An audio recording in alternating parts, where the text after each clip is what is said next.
Dahil ngayon ay malapit na, kapatid na Mel, yung malapit na naman ng November 1, no? Oh, yan. Baka mamaya, meron pang nangangaluluwa. Oh. Eto, pakinggan natin ang kapatid na Eli. Pagdating ng November 1 and 2, inaalaala nila ang mga, sino? Mga patay. May selebrasyon, may mga misa, may mga padasal, may Halloween party, merong mga nangangaluluwa. Sa mga bahay-bahay sa probinsya, may kumakanta, kaluluwa kaming tambing sa purgatorio ng galing. Ayan.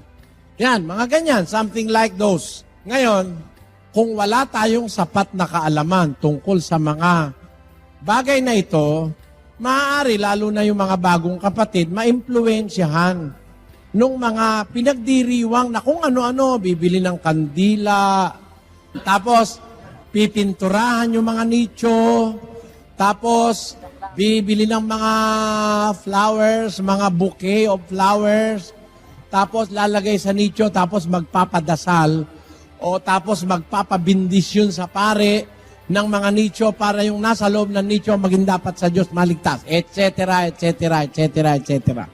O, di ba ganon? O dapat ko pa bang isa-isahin yun? Alam nyo na yun di ba mga kapatid? Malibang galing kayo sa Saudi Arabia. Pero kung dito kayo sa Pilipinas na buhay sa mundo, alam nyo na yung mga pinaggagawa pagkaundas. Tama? Mga Chinese din. Naglalagay sila sa kanilang mga patay, sa mga altar nila, sa mga nicho nila ng mga pagkain. Maraming pagkain, mga prutas, mga oranges. Marami. Nakikita nyo ba yung ginagawa ng mga Chinese?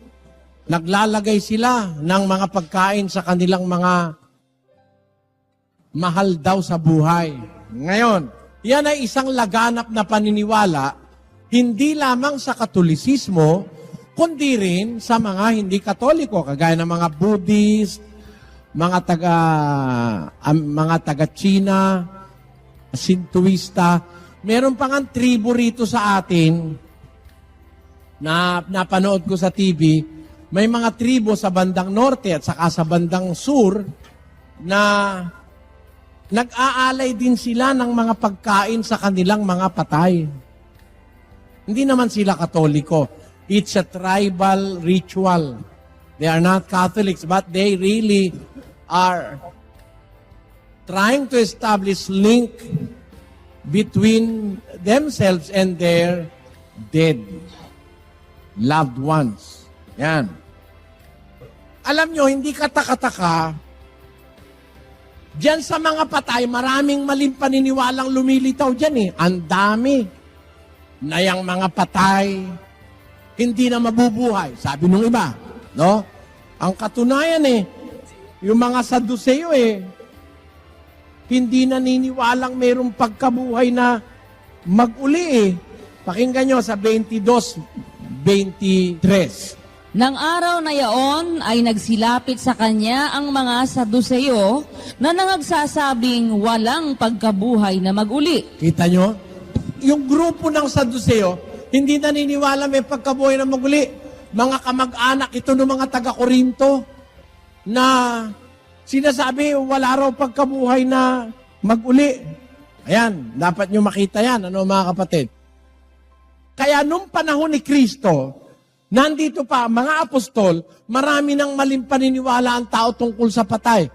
Sa Ehipto, naniniwala silang ang patay maglalakbay. Kaya pag ang isang namatay ay mayaman, nilalagyan nila sa loob ng libingan niya ng chariot. Nilalagyan ng mga malalaking banga ng oil, ng mga pagkain. Tapos, ang masama, pag ang mamamatay ay paraon, lahat ng tauhan ng paraon, ikukulong dun sa, sila rin ay ililibing. Kasi kailangan nilang paglingkuran yung paraon. Kaya alam nyo, yung maglingkod sa paraon, kakatakot yun. Pag namatay ang paraon at ikaw ang tagapaglinis niya ng kanyang na kama, ay isasama ka sa libingan, sa asarahan ka roon, patay kayo lahat doon. Oh, kita nyo? Maraming paniniwala ang tao mali tungkol sa patay. Sa Katoliko, sa iba-ibang reliyon, sa Ehipto, sa mga Budista, sa mga Sintoista, napakaraming maling paniniwala dahil sa mga patay. Sana, sa loob ng Iglesia ng Diyos, alisin na natin lahat ng maling paniniwala tungkol sa mga patay. Mga kapatid, alisin na natin yan.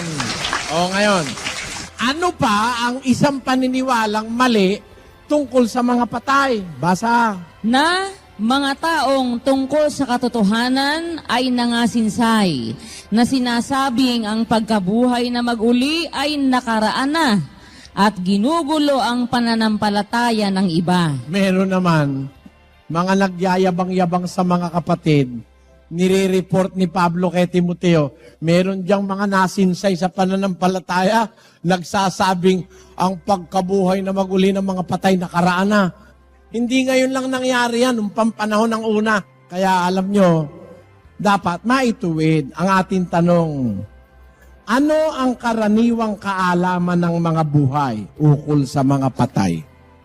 Eto. Sapagkat nalalaman ng mga buhay na sila'y mga mamatay, ngunit hindi nalalaman ng patay ang anumang bagay. Ano nyo ito? This is very fundamental. Alam ng buhay na sila'y mamamatay. Alam nyo ba mga kapatid? Sino sa inyo naniniwala mamamatay ka? Wala ba sa inyong naniniwala na hindi kayo mamamatay? Sino sa inyo ang naniniwala na mamamatay siya? Sino sa inyo ang naniniwala na maaari siyang hindi mamatay? Yan. De, alam nyo na, kasi merong dadatnan si Kristo, buhay. Pero pangkaraniwan, mula nang ang tao ay magkasala sa harap ng Diyos, pangkaraniwan na nating paniniwalang mga tao, tayong mga buhay, na tayo'y maaaring mamatay o mamamatay. At ngayon, ang paniniwala natin sa huling kapanahon ng ito, maaaring tayo'y mamatay pero may possibility meron sa ating hindi mamamatay. Yan ang pagkakaiba natin sa mga iba. Pero, ang susunod na paniniwala, fundamental din, hindi alam ng iba eh. Alin ito? Ulitin natin yung sinasabi ng 9:5. Sapagkat nalalaman ng mga buhay na sila'y mga mamatay, ngunit hindi nalalaman ng patay ang anumang bagay. Ni mayroon pa man silang kagantihan, sapagkat ang alaala sa kanila ay nakalimutan. Nakita nyo? Yung susunod, fundamental din eh. Nalalaman ng buhay na siya mamamatay, pero hindi alam ng patay ang anumang bagay. Kung ito'y tinuro lang ng pare, hindi naman pala alam ng patay ang anumang bagay. Itinuro ng pare, halimbawa ito, nasa Biblia, bibili ka ba ng kandila 7,000 para sisindihan mo sa patay? Magkakaroon ba ng gano'n kung yung fundamental knowledge about the living and the dead alam ng mga tao? Maggagawaan ba ng mga kandila, mga pamisa, kung ano-anong mga ritual na parang ipinakikita dun sa patay na mahal sila eh. Di na nga nila alam eh. Hindi nalalaman ng patay ang anumang bagay. Paano ka naman ngayon magpapamisa para wag umuwi sa bahay yung patay? Naku, ikaw, dinadalo kami ng lolo ko, natatakot kami, magpapamisa ako. Ba't ka matatakot? Di na nga niya alam ang anumang bagay eh. Bakit ang Katoliko? Natatakot babalik daw 3 araw. Bakit nagkaganon? Yung takot, maling paniniwala, maling paggastos, maling gawain, nag-ugat lahat sa kamang mga ng tao tungkol sa mga patay. Ang Biblia nagbibigay ng tamang impormasyon sa mga buhay, ukol sa mga patay. Hindi tayo dapat makitaan ng ganyang mga paniniwala. Nababalik daw, nagpaparamdam, na ano ko yung pabango ng lola ko eh. Naaamoy ko eh. Naaamoy ko ika eh. At saka meron ikang parang tanikala na naririnig ko sa gabi. Bigla na lang ika nabuksan yung pinto. Yan. Kaya sa atin, mga kapatid, huwag kayo maniniwala doon sa labag sa Biblia. Meron pa bang padasal para sa patay? Meron pa bang pamisa? Meron bang patirik pa ng kandila? Meron pa bang kung ano-anong ritual? Pati yung pagpipintura ng nicho. Kakandilaan pa, papamisa pa, papadasal pa sa bahay. 40 araw, kaawat patawarin ang kaluluwa ni Tirso sa purgatorio, unang araw. Abagin noong Maria, punong-puno ka ng grasya, ama namin sumasalangit ka, tapos pahuling-uli, kaawat patawarin ang kaluluwa ni Tirso sa purgatorio. Lolo ko kasi Tirso eh. Nung ipagpanalangin nila, 40 araw, kaawat patawarin ang kaluluwa ni Tirso sa purgatorio. Kaawat patawarin. Ba, kung nag-iisip ka, 40 araw na. Nung huling araw, sabi, kaawat patawarin ang kaluluwa ni Tirso sa purgatorio. Sabi ko, may diferensya pala itong mga to eh. Bakit? Sana nung ika-40 araw, salamat po at nakawala na sa purgatorio ang kaluluwa ni Tirso. Ika-40 araw na andun pa rin, kaawat patawarin nasa purgatorio pa rin eh. Inihingi pa naman ng mise, express, primera klase. 40 araw ding nagdadasal eh. Hindi pala totoo yung primera. Yung daw primera, mas mabilis daw umaalis sa purgatorio yung kaluluwa eh. Bakit 40 araw din? Kung mas mabilis yun, dapat 2 araw lang tapos na yung padasal. Napakinggan na sa purgatorio, inirelease na ron, di ba? Nakakuha na ng Form 138A. At inirelease na sa purgatorio. Di ba ganon, mga kapatid? Biro mo, todos los santos daw. Lahat ba yun santos? May reyes dun eh. Hindi naman santos.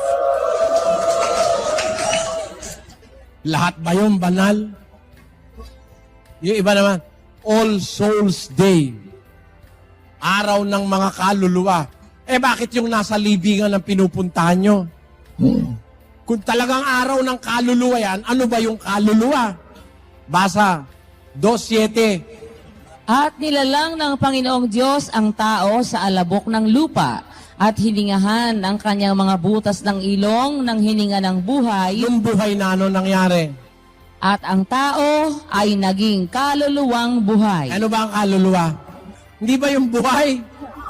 Puta mo, ba't ka pupunta sa nicho o sa libingan? Kung kaluluwa talaga gusto mo, dito ngayon, ilan ba tayong kaluluwa rito? Puro kaluluwa yan eh. May payat, may mataba, may sobrang taba, may maitim, may maputi. Di ba? Kaluluwa, ang tao ang kaluluwa eh. Pagkatapos ngayon, pupunta ka sa nicho, doon mo, tako. Mali. Mga kapatid, huwag na kayo pupunta ron ha. Bradley, pwede ho ba akong magpaalam? Opo, ano po yun? Dadalawin ko po kasi yung nicho ng asawa ko eh. Baka humatisod yung mga kapatid. Bahala ka pero pananagutan mo sa Diyos, alam mo palang matitisod yung kapatid, pupunta ka pa. Ano naman ang gagawin mo sa nicho? Kaya, mga kapatid, sa darating na todos los, bahala na kayo kung anong kasunod. Huwag kayong padala sa ritual, paniniwala. Kaanib ka na, huwag ka na pumunta ron. Ipagpasa Diyos mo ang iyong mahal na tatay, mahal na nanay. Pagpasa Diyos mo na lang. Yung asawa mo, wala nang malay doon. Yung gagawin mo sa kanya, hindi naman ibibilang ng Diyos na kabanalan sa'yo. O anong gagawin mo pa? Bayaan mo na lang. Yan. Ano ang pananalig natin? 12 Gs ng Hope. Nasa kamay niya ang kaluluwa ng bawat bagay na may buhay at ang hininga ng lahat ng mga tao. Nasa Diyos na yun eh. Nasa Kanya na yun. Huwag ka na mag-alala. Nasa mabuting kamay na ang mahal mong asawa kung siya'y naging dapat sa Diyos? Kung nasa kamay na ng Diyos yon, sino na ngayon ang masusunod? Ako ay pumapatay. Ako ang bumubuhay. Yan. Yun na lang ang intayin mo. Yung patay, bubuhay ng Diyos yon pagdating ng araw.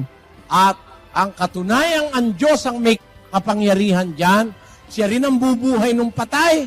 Sabi dun sa Samuel, ang Panginooy pumapatay at bumubuhay. Siya ang nagbababa sa libingan, siya ang nagsasampa. So, hindi na tayo dapat maligalig pa dyan sa mga kung ano-anong ritual ng Katoliko. May Halloween party pa, Bradley. Pwede ho ba akong sumali sa Halloween party? Ano, magsusuot ka ng kalabasang bulok? Naman kapatid, bigyan mo naman ng karangalan ng aral ni Kristo. Yung mga ritual ng mga walang batayang relihiyon, huwag ka lang makiisa ron. Huwag kayong makipamatok ng kabilan sa mga hindi nagsisampalataya. Bigyan mo ng karangalan ng tinanggap mong pananampalataya. Yung tinalikuran mo na yon. Huwag nating lingunin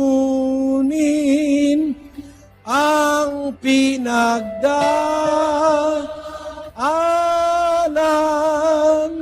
ng buhay alipin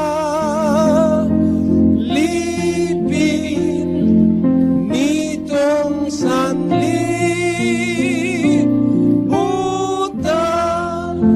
Puso'y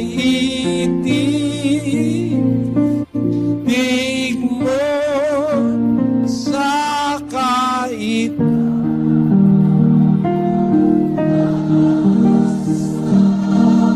Wag na tayo lumingon doon. Nung lumingon ang asawa ni Lot, naging haliging asin. Huwag ka nang lumingon. Sabi ni Pablo, mga kapatid, hindi ko inaaring inabot ko na. Ngunit isang bagay ang ginagawa ko. Nililimot ko ang mga bagay sa likuran, tinutungo ko ang bagay sa hinaharap. Nagtutumulin ako sa hanggana ng gantimpala ng dakilang pagtawag ng Diyos na kay Kristo Jesus. Kalimutan mo na yung kapag kakatoliko mo, kapatid. Huwag ka na pumunta sa nicho, huwag ka na bumili ng kandila, huwag ka na rin bumili ng bulaklak, huwag ka na rin makipag-Halloween party, at huwag kang makakasama dun sa nangangaluluwa. Lalo na yung mga bagong kahanib. Hindi po namin kayo dinidiktahan. Nasa sa inyo pa rin. Gumawa kayo na may buong pananampalataya. Ang ating aral na ipinatutupad habang buhay. Mahalin mo asawa mo. Ang anak mo. Ang kapatid mo sa Diyos. Mahalin mo. Lahat ng pagmamahal na magagawa, ipakita mo na sa tatay mo at nanay mo.